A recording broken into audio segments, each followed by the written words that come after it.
Hi, this is Dr. Mitchell Yass, and in this video, we are going to talk about bone on bone. How do you know if you have it, and the proper way to diagnose it through physical presentation versus diagnostic tests. So, first, let's go through the concept of what is bone on bone, and then we'll go through how you could properly diagnose it. So, I figured we would start with the knee. I figured that was the easiest thing to do. And so here is your knee joint. And what you see here are three bones. We have the femur, which is the thigh bone, the tibia, which is the lower leg bone, and the patella, which is your kneecap. Now, if we look at the bottom of the femur, it sits on top of the tibia.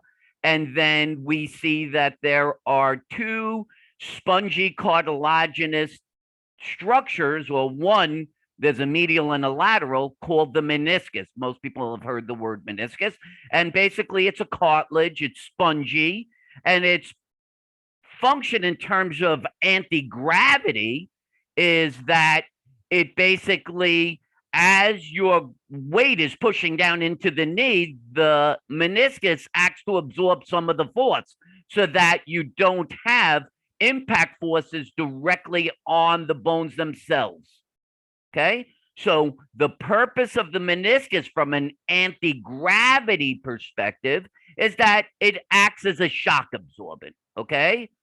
But from a functional perspective, in terms of the bending of the knee to allow for motion to occur, the reason we have a meniscus here is because we need to keep separation between the thigh bone, the femur, and the tibia for motion to occur at the joint.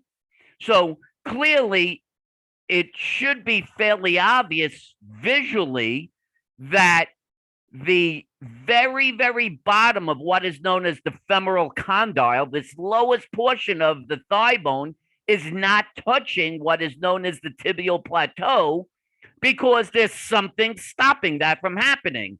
Something sits between those two bony landmarks, those structures, and it's the meniscus, right?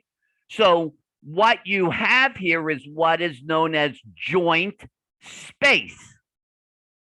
And if we're looking at it from the side, if we were looking at this and we took our index finger and tried to feel for this space here between the lowest portion of the thigh bone and the upper portion of the shin bone, the tibia, we would see that this is called the joint line. So the joint line, if I was touching, I'd be able to actually feel that there is a gap between the thigh bone and lower leg bone, and that gap is maintained by the meniscus. So the purpose of the meniscus, beyond simply acting as a shock absorbent value to respond to gravity pushing down and your weight running through your knee to your foot to the ground, is that it sustains the space between the thigh bone and lower leg bone so that the bones can move to allow for range of motion to occur, which is key to creating function and performing tasks. Okay, so the joint space is required so that the bones can move on one another to allow for range of motion so that functional activity can be created. Okay, so hopefully everyone sees that very clearly. Now we're going to go to the next picture. So it is important to understand that certain things are happening with these bones. They don't stay at exactly the same place. That in fact, they do something called gliding or shifting. And again, if you notice, what do you see here? You see joint space. Joint space. Why do you see joint space? Because this is showing rolling. So if you were to sit down, and this is your lower leg and this is your knee. So as you were to sit down, this would come this way, and you would see that the bone rolls this way. Well, as the bone is rolling to allow the motion of bending the knee to sit, the thigh bone actually shifts, glides in the joint. So it's actually moving back as you sit down. It doesn't stay in one exact place in the joint. So we have the rolling, which is the thigh bone moving on the lower leg bone as we're sitting down. And we have the thigh bone shifting back in the joint as that occurs. It is required. Glide is required for the roll or the movement of one bone on the other to occur. Okay? For the roll and the glide to occur, what do we need? Joint space. Okay? So let's take our phrase, bone on bone. If we go back to this picture, bone on bone would be represented by no meniscus. It's fully worn down. And in fact, the femur bone is touching the tibia bone, bone on bone, no joint space. If we recognize there's no joint space, and we clearly can see, and it is required, that joint space being available for both the roll, which is the femur, the thigh bone rotating to allow the sitting to occur, and the glide, the bone shifting towards the back of the joint while the glide is occurring, or while the roll is occurring, you must have joint space. So if you were bone on bone, you could not have roll. You could not have glide. So the lesson to be learned is that to know whether you are in fact 100% bone on bone, there must be a physical presentation. Bone on bone is not represented by pain. So let's say you have a perfect joint, 100% of your meniscus, and I take a baseball bat and I hit you in the knee with the baseball bat and you have pain. Does that represent that you're going to be bone on bone? Of course not. Of course not. You have full range of motion. So to imply that because you have pain and someone takes an x-ray and magically says by their interpretation of an image that you have no joint space, the pain doesn't represent that. What is going to represent that? You must have a loss of range of motion. And at the point where the joint no longer goes further, if you try to move the joint further, it should feel like a bone is hitting another bone. So physical presentation is the only justifiable mechanism for determining whether bone on bone exists.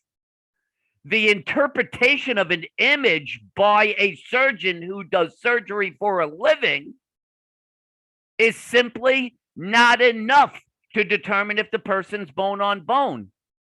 To put this into empirical understanding, actual evidence of this, I have treated thousands of people scheduled for joint replacement, diagnosed, provided the diagnosis of being bone on bone. They came to me, and all I did was the same thing I would do for anybody. The first thing I do is check range of motion.